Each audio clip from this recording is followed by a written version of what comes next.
मधुबनी नरसंहार मामले से जुड़ी इस वक्त की जो बड़ी और ताज़ा खबर है वो आपको दे रहे हैं।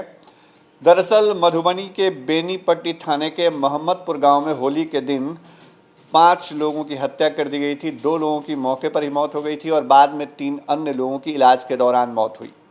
ये मामला अब सरकार के गले की फांस बन रहा है। नीतीश सरकार के ऊपर लगातार सवाल उठ रहे हैं और सवाल पुलिस की कार्यशैली पर भी हैं।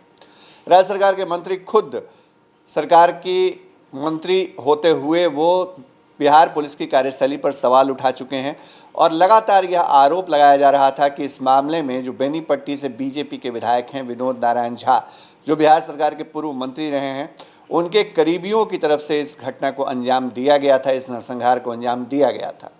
अब इस मामले पर सरकार की फजीहत के बाद जो बीजेपी के विधायक हैं विनोद नारायण झा, उनकी तरफ से पहली बार सफाई सामने आई है।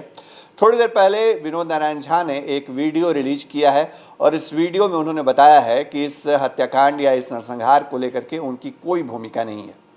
विनोद नारायण झा ने कहा है कि यह पूरा मामला जो है वो हरलाखी विधानसभा इलाके का है। हरलाखी विधानसभा इलाका जो है वो उनका नहीं है, वो बेनीपट्टी से विधायक हैं। बावजूद इसके वो इस घटना के बाद वहाँ पहुँचते, लेकिन वो खुद अपने व्यक्तिगत परेशानियों का सामना कर रहे हैं।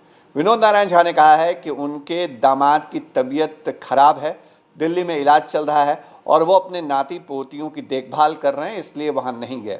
आइए आपको पूरा बयान सुनवाते हैं कि पूर्व मंत्री और बीजेपी के विधायक विनोद नारायण झा ने अपनी सफाई में क्या कुछ कहा है।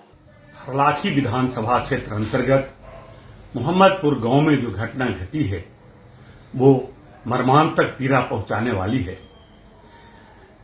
उन परिवारों के जो इसके विक्टिम हैं उनसे मेरी गहरी संवेदनाएं हैं। यह मेरे विधानसभा क्षेत्र का मामला नहीं है, यह हरलाखी विधानसभा क्षेत्र का मामला है। मैं बेनीपट्टी के विधानसभा का सदस्य हूं, लेकिन फिर भी यदि मैं वहां होता तो मैं तत्काल उसके पास जाता और मिलकर उनसे संवेदना व्यक्त करता। लेकिन मैं गंभीर संकट में फंसा हुआ हूं। मेरे दामाद गंभीर रूप से बीमार हैं और दिल्ली के एक निजी अस्पताल में आईसीयू में हैं। मैं अपने नाती और नतनियों को संभाल रहा हूं, इसलिए नहीं जा पाया। अपराधियों को फांसी की सजा मिले, यह आवश्यक है, क्योंकि भविष्य में कोई ऐसी घटना करने की जुर्रत न कर सके। और मैं साफ कहना चाहता हूं कि अपराधियों की कोई जात नहीं होती, वो अपराधी होते हैं। मैं इन लोगों से संपर्क की बात सपने में सोच नहीं सकता हूं।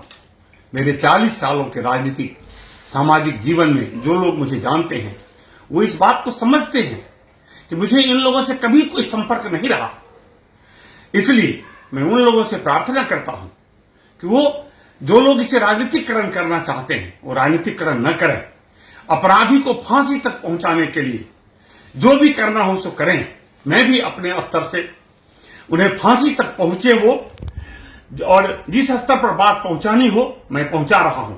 इसमें सभी के लगने की जरूरत है, ये राजनीति का समय नहीं है।